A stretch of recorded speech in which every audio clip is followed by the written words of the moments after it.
Greetings, family, friends, and survivors. Little fire update. The Klondike fire that's closest to us, that's in the wilderness, that they're not fighting directly, it is no longer part of the Garner complex. It is its own fire now. And right here in this area is Oak Flat, and it burned right through Oak Flat. This is where I have friends in an off-grid community right here. Oh, there's just a little over a dozen homes down there that are all off-grid. And the fire burned right through there, but from work that was done last year on the Chetco Bar fire, work that was done in 2002 with the Biscuit fire, as well as work they've been doing for the last week down there, they were able to save all of the structures, but it did burn right through that little community. And right up here, there's a hard line here. Let's see if I zoom in. It's Red Dog Creek. Red Dog, right here, there's a really rather large, if I remember correctly, fire break from the Biscuit fire.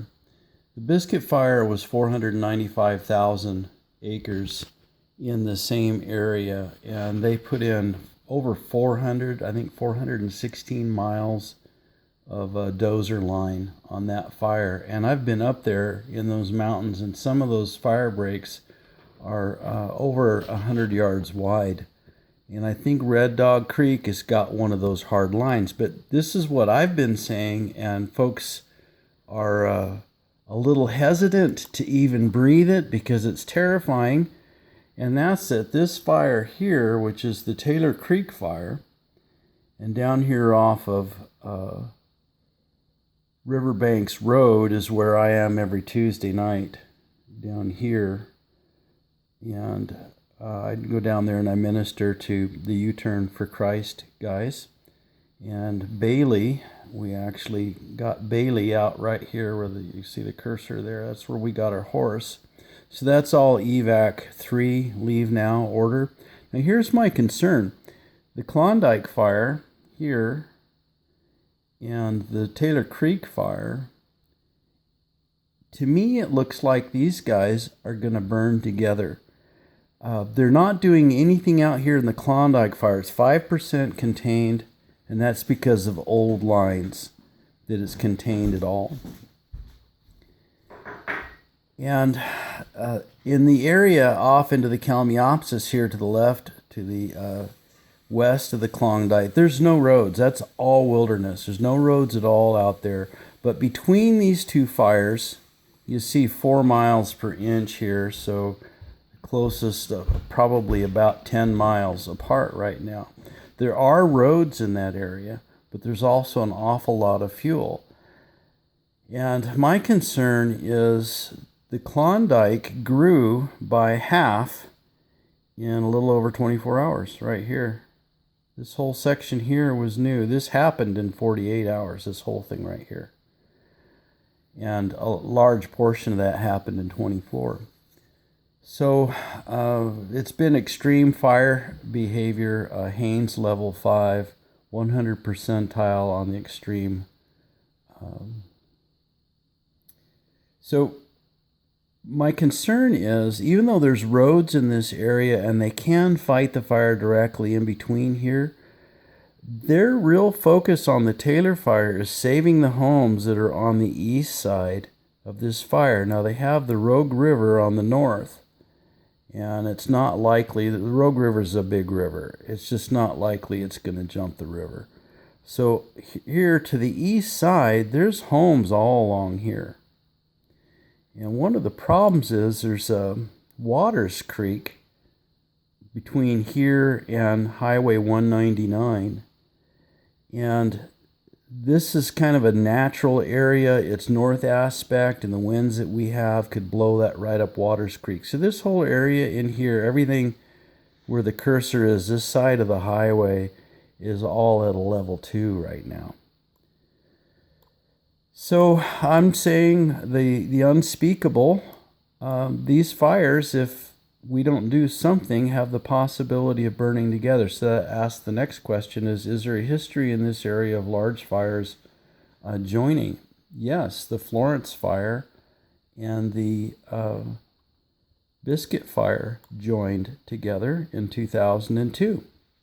Are there any other similarities? Yes, in 2002, the fire started within 2 miles of where the Klondike fire started. And the fire started on July 17th in 2002, and this fire started on July 15th of 2018.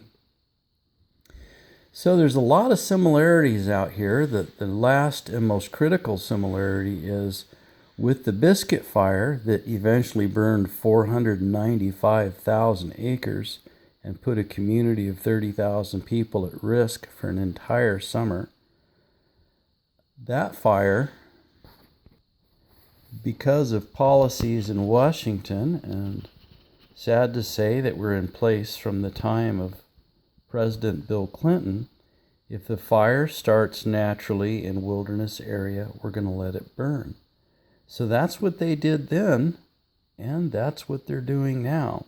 So you have 3 key similarities there between this fire. I'm eerily similar between this fire and the 2002 fire. So the Klondike has been making some serious runs, and it's also doing that exactly the same time that the 2002 fire did. By August 1st, we were in trouble, and we're pressing up against it. We're July 30th right now. And my hope is that they're going to get in this area where they have roads and access just outside the Kalmiopsis wilderness area and go ahead and hit it with everything they have. The problem is, you back out here, find out that we have fires here in the Garner complex, the Graves 1, 2, and 3, and then out here where Jerry is, we've got a lot of fire going on. And then there's another one kind of in my backyard. If I can get over, let go, please. You have control. This fire here is on the other side of me. So I'm in this area here. The Klondike's here. The Spencer's here. But then the Natchez, I have friends in a community right here in the old hippie town of Tequilma and the California hippie town of Sunstar. Sunstar is evacuated now. It's mandatory. But a half mile away, you've got Tequilma. And this is all old growth forest in here. It is Sasquatch country. One of my favorite places on the planet. And that fire is in such steep terrain and difficult to get to, and very few roads in that area. So we've got, this thing is moving pretty good. And then of course there's the Hendricks fire over here. So when you look at all of these things, you go, that's a lot of resources that are being used. So with the resources that are being used up, how much is left to keep these 2 fires from burning together when you add one more factor? And that is this monster down here in Redding. So you could see the Pacific Northwest is having trouble, and finding resources to deal with all this stuff is getting challenging. So the air quality, ash is falling, and the air quality is not just poor, but it's dangerous.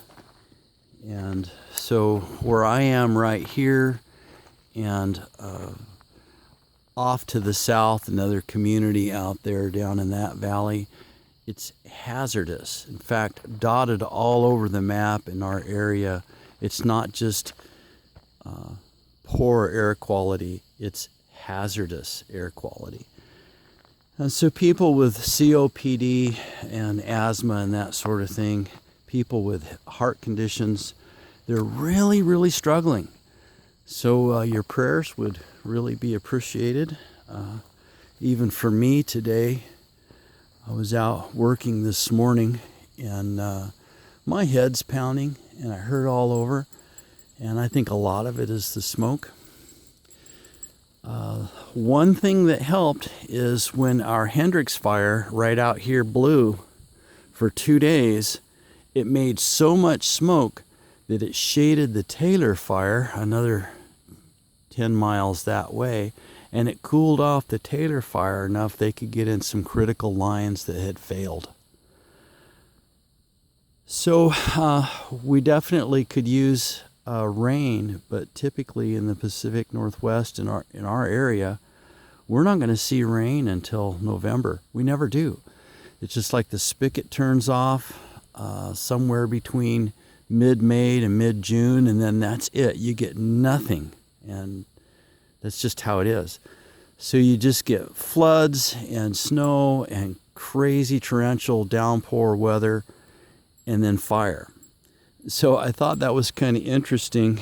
I have a large solar system because of where we live, because of the amount of rain and bad weather that we get. In the wintertime, for at least 3 months, the fog doesn't even burn off until 3 o'clock in the afternoon. So I've got to have a fairly sizable solar array.